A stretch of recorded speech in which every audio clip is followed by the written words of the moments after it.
খড়ের গাদায় বিধ্বংসী আগুন। শনিবার রাতে ঘটনাটি ঘটেছে আরামবাগ পৌরসভার 10 নম্বর ওয়ার্ডের ঘিয়াপাড়ায়। জানা গেছে এলাকার এক ব্যক্তির একটি খড়ের গাদা ছিল। হঠাৎ করে এদিন রাতে আগুন লেগে যায়। স্থানীয় বাসিন্দারা আগুন নেভানোর চেষ্টা করেন। এরপর ঘটনাস্থলে ফায়ার ব্রিগেড পৌঁছে আগুন নেভায়। এখন দেখুন সেই ছবি।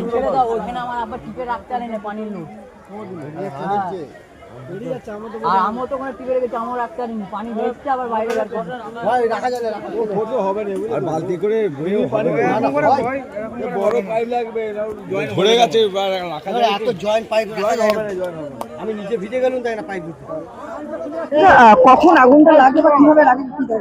আগুনটা কিভাবে লাগছে এখন পর্যন্ত সেটা ঠিকভাবে জানা যায়নি, কিন্তু আগুনটা লেগেছে আনুমানিক যেটা 9:15 টাইমে আগুনটা লেগেছে। তারপর আমাদের গ্রামবাসীর লোক সবাই, যাকে বলা হয় আর কি, সচেতন হয়েই সব আমাদের হাতের কাছে যেগুলো ছিল বালতি, বাইরে থেকে সব লোকের মগ বালতি এইসব নিয়ে এসে আমরা যথেষ্ট চেষ্টা করেছি। প্রথমে আমরা ফায়ার ব্রিগেড ফোন করেছি, তারপরে আমরা থানাকে জানিয়েছি। যথেষ্ট থানা ফোন করেছে ফায়ার ব্রিগেড, কিন্তু ফায়ার ব্রিগেড আসতে অনেকটাই লেট হয়েছে। তারপর এখন পর্যন্ত আগুন নিভানো চলছে। আগুন এখন পর্যন্ত আগের মতনই আছে, কিন্তু তারপর এসে দেখা যাচ্ছে ফায়ার ব্রিগেডের জল শেষ। তারপর আমাদের পাশাপাশি বাড়ি থেকে নূর মোহাম্মদ বাড়ির একজন আছে, তার বাড়ি থেকে আমরা সেই জলটা নিয়ে, এখনো পর্যন্ত আমাদের ঠিক মতন আগুন নিভানো হয়নি, সেই জল আমরা নিয়ে আগুন নিভানোর জন্য আমরা সেই প্রচেষ্টা চালাচ্ছি। এবং গ্রামবাসীরা সবাই, আগুনটা যেটা লেগেছে ওরা না, কিছুদিন আগে যেটা শুনলাম আর কি, যে গরিব মানুষ তো খুব, ওরা এই যেসব গরু খাবার জন্য আর কি মাঠ থেকে জায়গায় যে কুটিগুলো আর কি মেশিনে যে ঝাড়া হয় ধান, সেই কুটিগুলো নিয়ে এসে ওরা গরিব মানুষ গরুকে খাওয়ার জন্য এনে ওরা এক জায়গায় স্টক করেছিল। স্টকটা অনেকটাই করেছিল। ওদের নাম হচ্ছে শেখ গোলাম আলী। গোলাম আলী খুব গরিব মানুষ। কি ক্রমে আগুনটা লেগেছে সেটা আমরা এখন পর্যন্ত সেটা ঠিক বুঝতে পারা যাচ্ছে না। দেখা যাক, ফায়ার ব্রিগেড এসছে, ওনারা অনুসন্ধান করে যেটা বলবেন তার ভিত্তিতে আমরা সেটা করব। না না, সেইভাবে আমরা এখন পর্যন্ত কিছু বুঝতে পারছি না, এবং যাদের বাড়ি তারাও সেইভাবে এখন কিছু বুঝতে পারছে না। জানা যাক না, ফায়ার ব্রিগেড এসছে, ওনারা কি বলছে। এটা ঘিয়া 10 নম্বর ওয়ার্ড, নুরবাবপাড়া। থেকে বলতে দেখুন, আমি যখন বাড়ি ঢুকি তখন দেখছি আগুন ফাগুন কিছু জ্বলে নেই, ঠিক আছে। দিয়ে তারপরে হঠাৎ দেখছি বাড়ি থেকে আওয়াজ পাই যে আগুন লেগে গেছে। বাড়ি থেকে তড়িঘড়ি এসে আমরা বালতি মালতি সমস্ত সব লোকজনকে নিয়ে এসে আগুন নিবত করি, ঠিক আছে। তারপর দেখছি বালতিটা হচ্ছে না, সঙ্গে সঙ্গে কি করবো, থানায় ফোন করি। থানা থেকে আমরা এই সাহায্য পেয়েছি। ফায়ার ব্রিগেড একটু দেরি করেছে আসতে, ঠিক আছে। দিয়ে তাই এখন ফায়ার ব্রিগেডে এখন হাফ ট্যাঙ্কি জল এসেছে, এখনো জল লাগবে।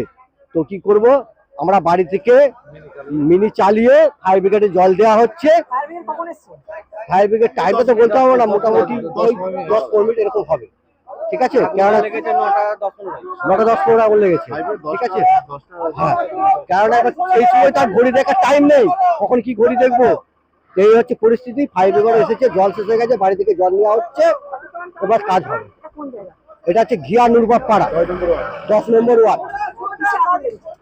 আগুন লেগেছে বলতে কুটিতে যেগুলো ধানের যে কোয়াল যে আনা হয় না, মানে গরিব মানুষ উনুন টুনুন করবে আর করবে জ্বালানোর জন্য জড়ো করে রেখেছিল, বহু কষ্টে গরিব মানুষ। কিন্তু আজকে এই পরিস্থিতি, দুর্ঘটনা হয়ে গেছে। আমার নাম শেখ নুর ইসলাম। এখন নিয়ন্ত্রণে কিছুটা নেই, কিন্তু জলের ব্যবস্থা হচ্ছে।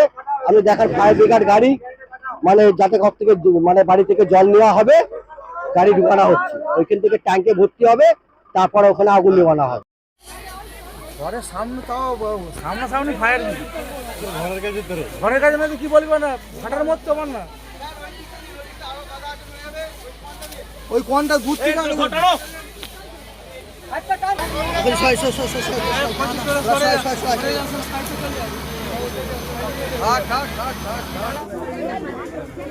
নিউ নূর সোফা সেন্টার। এখানে সমস্ত রকম সোফা পাইকারি ও রিটেলে বিক্রয় করা হয়। সমস্ত সোফা নিজস্ব কারখানায় তৈরি করা হয়। প্রোপাইটার হানিফ হোসেন খাঁ ও রুহুল হোসেন খাঁ, বড়ডোঙ্গল হাটতলা সিনেমা হলের সন্নিকটে, হুগলি। যোগাযোগ 7797170093 এবং 9382003105।